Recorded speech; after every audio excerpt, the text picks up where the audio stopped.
Okay, hello.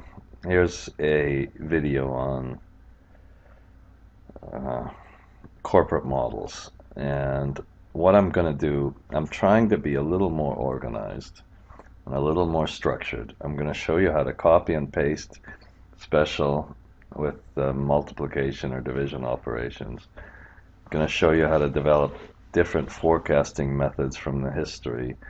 We'll graph some assumptions. We'll use conditional formatting. Okay, and on this video we won't work with the we won't work with the depreciation yet. That will be a next one. Now the first step in a corporate model is to kind of put some assumptions, some of the financial statements in. Okay, and then for this company,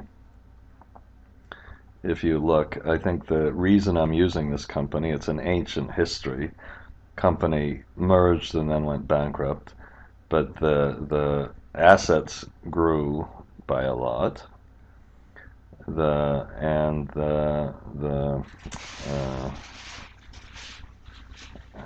just a second. The debt. Well, here let's compute the total debt. Let's do this now. Oh shit. Okay. What we're going to do is get various little switches. Okay, to get the how about I'll put debt.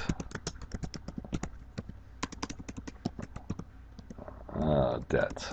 That's enough. Okay. Now we could put net debt.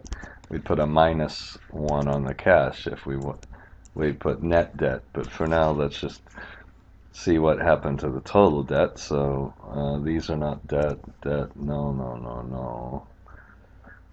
Notes payable as debt. Long term. This is debt. Don't use the subtotals ever. This is debt. This is debt. This is debt. In this case, I won't use this, so we can put shift spacebar, shift control plus total debt. Okay, and we put some product, and when then we can put a comma.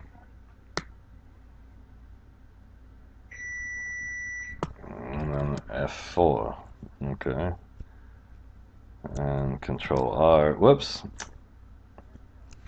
sorry. Shift Control R. Oops, no, that was in this case that went all the way. Shift Control 1, and the debt went way up as the assets went way up. And the real question is, could they pay off all this debt? And I guess they classified. Did I put something? I thought the debt was a little bit higher than this. Okay, I guess I didn't. Okay, okay. So we're gonna see if they can pay off this debt. That's the whole idea. I should have did this, and then now what they did is they gave more detailed in the old history. They gave CapEx, they gave EBITDA and all this. So the real question is, can the EBITDA minus CapEx, but the CapEx has to be adjusted and we have to take out new assets. So the adjusted EBITDA minus the maintenance CapEx, is that enough to pay off this debt? Okay, that's the key thing. Now, what happened to this company is they had some real problems. We can kind of just inspect these problems right here. If you look, they had a loss from operations for the 9 months. How in the heck could they come close to paying off the interest when they didn't have much less the repaying the debt? So the question is, can they bounce back? That's the big question of this whole case. Okay, so let's do a couple of things now to get these the historic statements in. And if you don't like to always look at these, I suppose, why don't we shift alternate right arrow, and whoops, so we have a balance sheet, and then we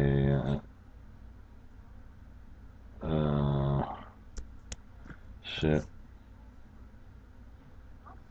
Okay, so we can, I guess you have to go down one. You can press 1 to get it to 2. So that's shift alternate right arrow. I've done that about 1,000,000 times here, so sorry if you've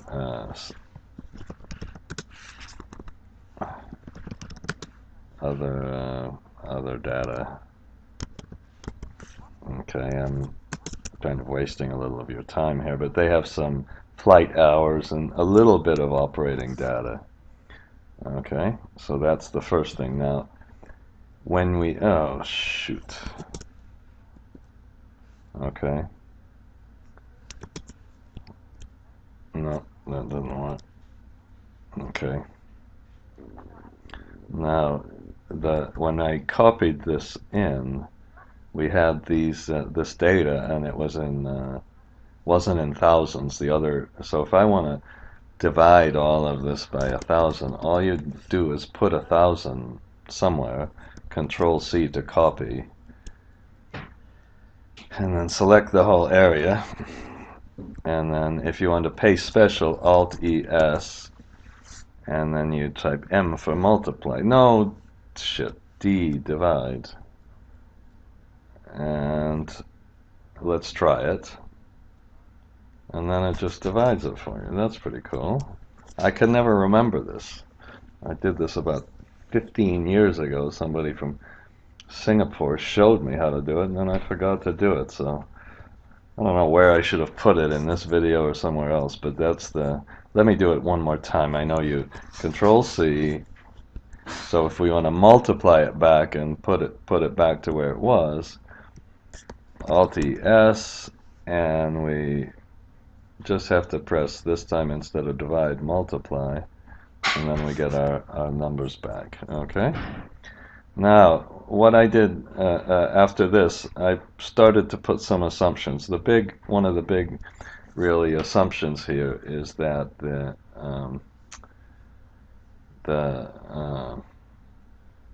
they'll have grounded planes. So I made a number of different assumptions related to how many grounded planes they have, and if they had these 747s, they bought used 747s, and when those are down, that's a big percentage of their total capacity. So we can do this now. If I put case number 2, then we have more outage in case number 3, and so forth. So we want to do some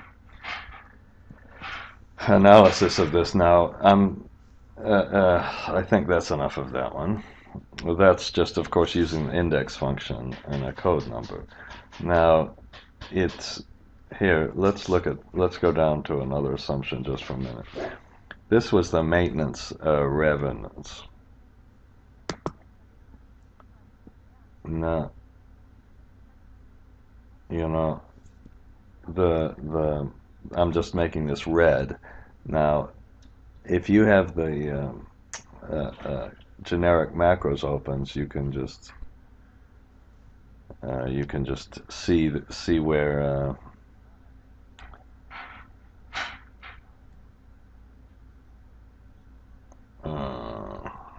okay. And now here's what I want to show you is, let's say this is just kind of a boring old thing, and let's say I want to do different methods. So let's say I just want to make this is let's say I want to make this I can put different values here. Now what I did up here, whoops, now, if I'm just going to use a conditional formatting here. And if I go to conditional formatting, what I want to do is make a conditional formatting so we just have, if it's the history, which means this one, if this one over here, and you just press F4 to only put it on the equal true, then we'll format it. And this is another one I can't kind of explain it very well.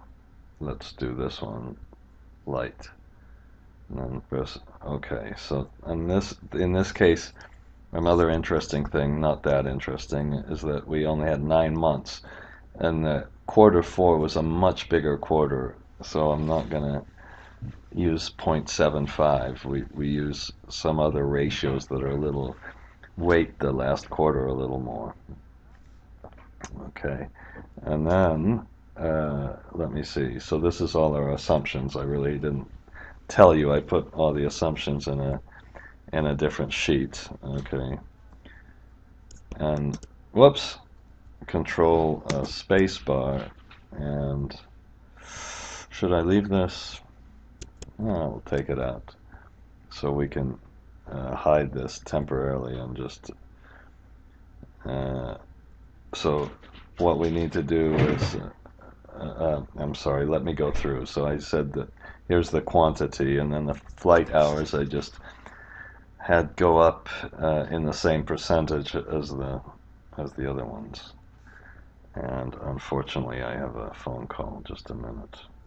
So I don't know where I left off really, but I put a method here. So, and this was just with data validation. So you just go to data validation, and you can go to input message, and it says if it's 1, you'll just take the last number. So if we want to take the last number, we put one way to do that is just put average if or sum if. I think that'll work. And you click on the total, the true or false. This only has a true in the very last period, so you put true, and that is true. And then you can just click on exactly the same line. That's the trick. And it'll give you the last number. This was annualized for that thing. So the you know, the last number. Okay, and then we can always also take the average. So in this case, why I say all the time pisses me off. We've got all the trues here, so that's trues during the historic period. So if we want to take the average just over the historic period, we put equal average if, and again take the switch, this time this one, put true, and then we take the same number again. So this gives you the average, which is much lower. I think we should just take the last number, or we could put, let's say we want it to go up to 50,000. 50. Okay, and then we can say choose, or actually index would have worked here. So let's use index. No, let's just choose. Tab. If it's 1, we take this. Then we take this. And now when we do this annualization, we can put if it's the historic switch, then we'll take this. Otherwise, we'll put this Shift Control R. Now, if I want to, I put Shift Control C to get back to where we were. Okay. So if we Now, right now, it just takes the last one. If we took 3, it would put this one in. So we can kind of do a flexible forecasting method. Now, let me just see. So for the planes, I just used the index method. And for the bad debts, I think I already did that. Okay, so this was the choose again. And this was the sum if, average if, and this is just a percent. So for simple kind of assumptions, you can do that. Okay, and then I said, well, for some of these, let's graph these. Okay, and these, by the way, you know, I really want to look at some of these, like, so this flight hour, this cost for flight hours going up, and the company was claiming it would come down. So the question is, and the maintenance was a very big issue. It went way up, and they claimed that, oh, that was a temporary problem, so it comes down. But if we make a worst case assumption, we just keep it to the same number. So that's really the one of the key issues in the fuel expense. Now, in reality, we all know it went way up, so you could make different fuel expenses. The SG&A, they claimed that it was going to come down because uh,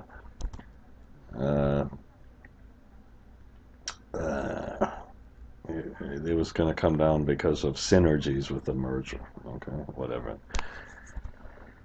So then we can do the same kind of thing. Now, the assumptions, how about we'll make those some kind of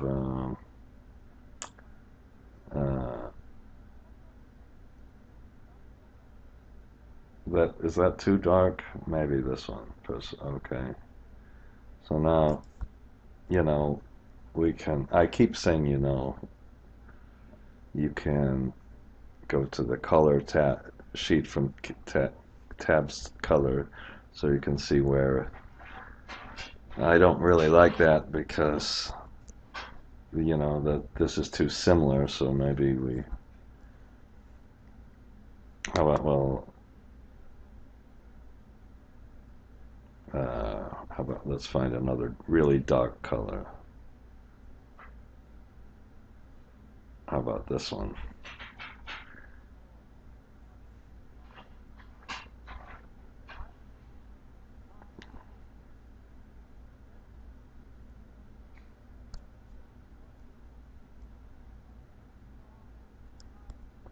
Oops.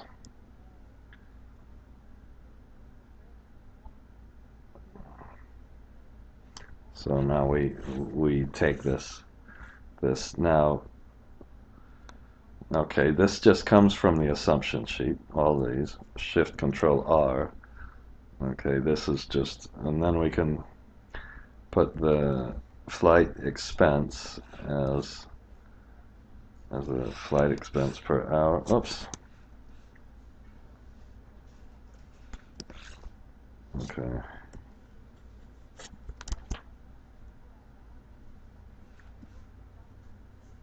Flight hours times this. This is this times the flight hours, and then for the SG&A, we have to be really careful. Of course, you have to take the this times the just the air transport revenues, and then the bad debt expense. That was the same thing. That was pretty high in that period. Okay. Okay. And how about press Shift Control 1. I should make a shortcut for that. Shift Control R. Maybe we should press Shift Control 1. Okay. So the total operating expense, what we could do is just Shift Control R, Alt equal, and if we want to get these ones, do the same thing. Alt equal. Shift Control R. I mean, I better have used the same functions for all of these. Okay, so we have our revenues computed, and oops, we have our total operating costs done, so we can compute our EBITDA. That's the revenues minus the expenses, of course. Now, if you want to do a little test here, okay, great. We could put a little test, and we can say test.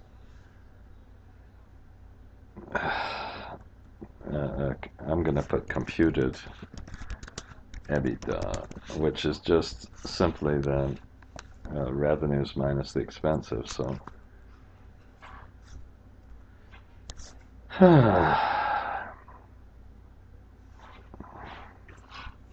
there's our income statement, I hope. No, of course I got our balance sheet because, okay, this is just operating income plus the depreciation.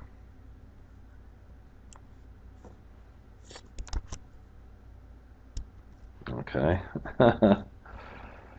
Okay. Okay, and I made some mistake. Okay, and I'm gonna let me just pause this. Well, no, before I'll put difference here, and then we'll put check. And the way you can check this is you should put if it's the historic switch, then this should equal 0. Otherwise, we'll just leave it as true. We don't care about it there. No, so it's false there, and we can put a, you know, maybe put a test here.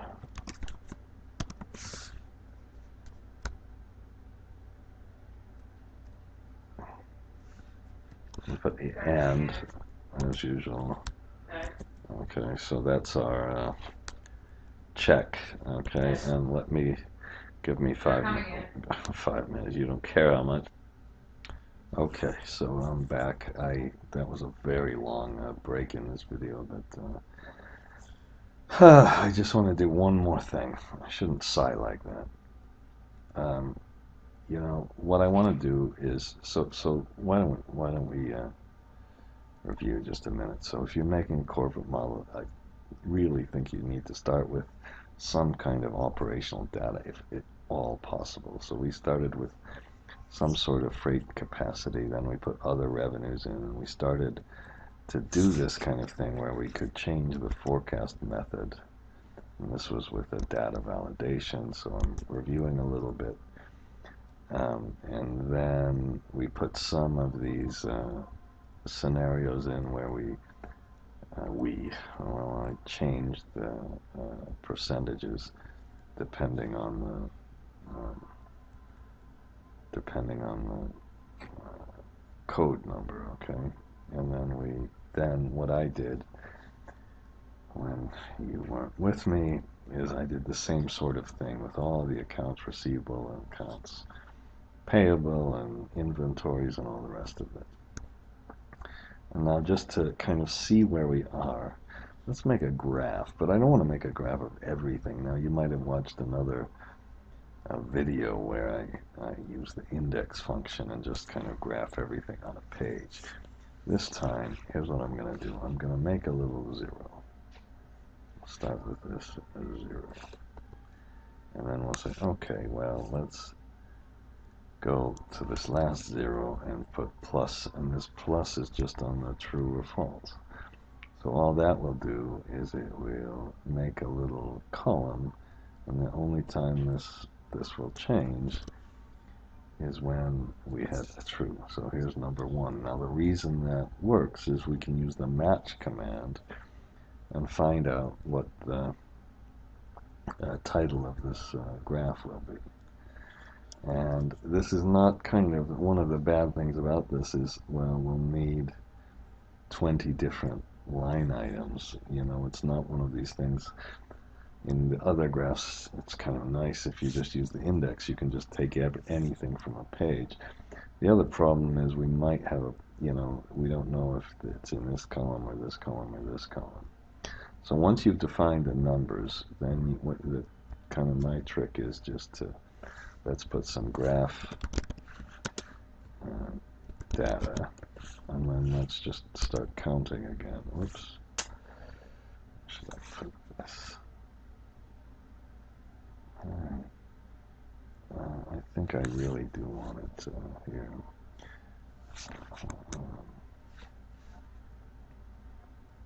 Well, no, let's try it.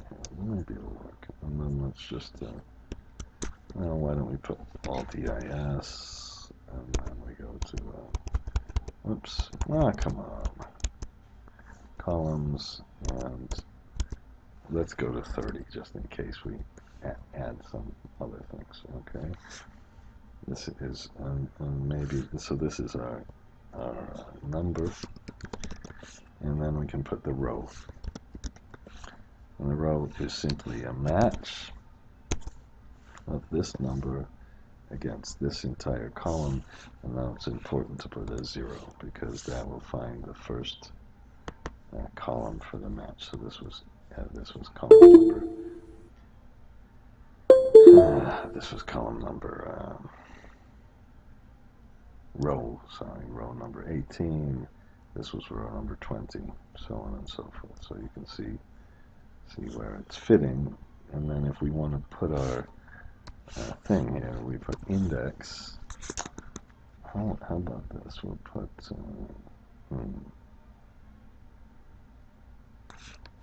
index, and we can click on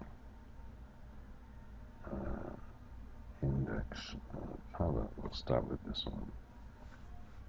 Put a comma, and we'll put the row number. Oops. And a little and sign and do the index on the next one.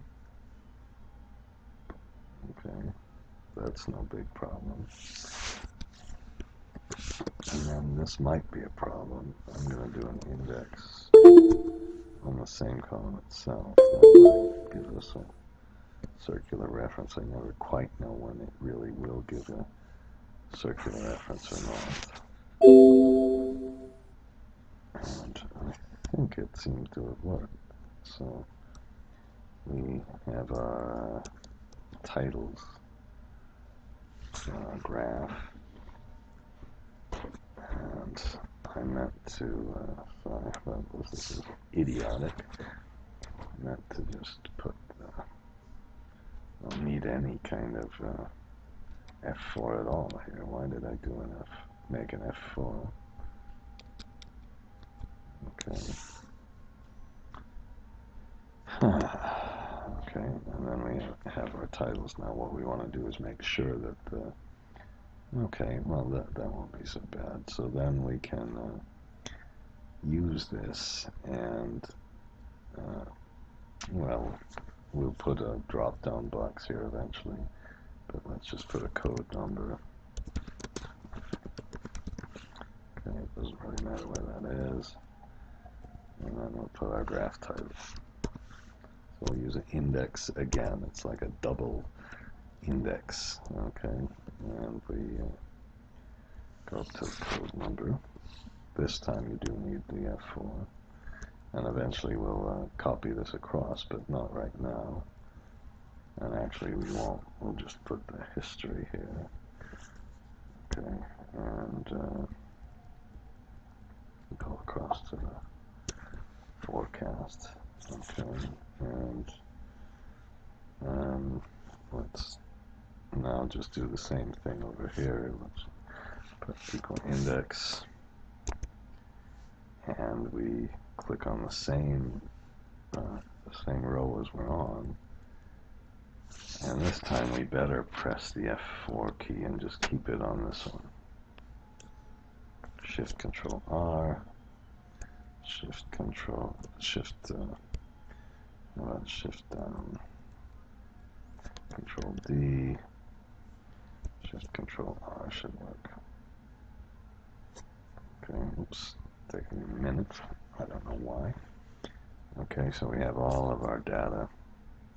I'm not going to worry about the format of the data here. And now we can make our graph. So it's just using, it's really kind of an exercise in using match and index a little bit. But the key kind of is using a true false, getting a number here, putting the number kind of manually back in, and putting the index. Perhaps you have a better way to do it. And then we can put history, and we just put a, if it's the historic switch, we use this, and we just, oops, yeah, and then we can put forecast, and we'll do the same thing, but this time if it's not the history. Okay, I hope this is the one I used. Then we take this one, so we get a false.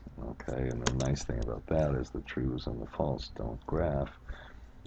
We really need to move this here. Now the only thing left is, well, I think I'm going to make a, before we make our graph, let's make a drop-down box. Hope I'm speaking loudly enough. Okay, and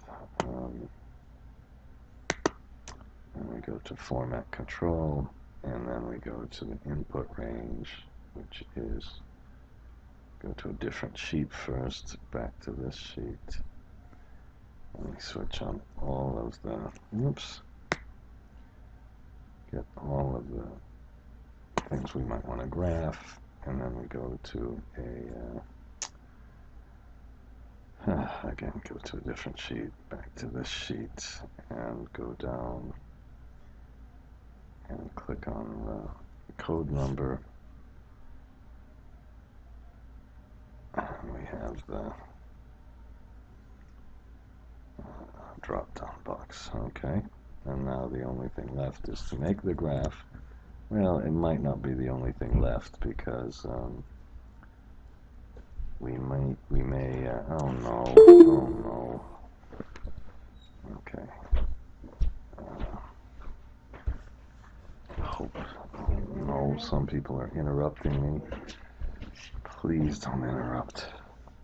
So I just wanted to inform you too. It's oh great. Okay, I was really rudely interrupted there. Darn it. So once we put this in, then here's the graph. We didn't even need to change the scales or anything, and I put another, just a spinner box around the code number so we can get this graph. So I actually think this just shows you the difference and the importance of corporate modeling, is that you know, making a analysis of what the history looks like compared to the forecast is a big deal about it. Of course, the most important assumption, of course, but often the most important assumption is the price and the quantity and the demand, and you cannot get that from the from a simple financial analysis, and you certainly couldn't get this in this case because the size of the planes all changed, and you couldn't really get a good handle on that. But that's the kind of setting up the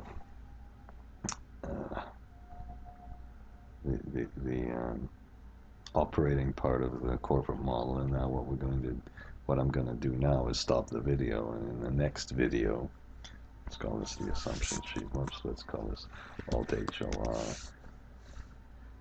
When you do that Alt-HOR, it takes so long. A graph. Okay, and now we're going to go into the, I think I'm going to have a separate little video explaining some of the depreciation issues, because in our financial model now we have all the assumptions laid out. We have to finish laying out the working capital, but that will be so boring. We'll just put A, R, as percent of revenue. Put our number in from our sheet. Shift Control R. I promised to stop the video. I'm sure nobody finished this anyway. But put revenues. You know, I listening to a show on some wonderful French culture radio station. They said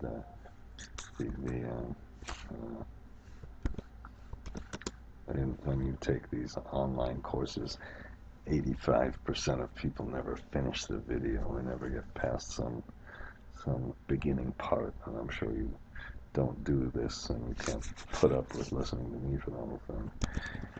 Okay, so we're gonna put this in, and then we'll have the depreciation,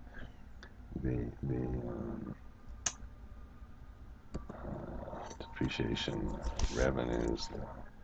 Excuse me, the revenues and all of that. Okay, and really after this we'll be able to also compute the return on invested capital. So I think that's enough, though. Let's stop here. Okay, enough.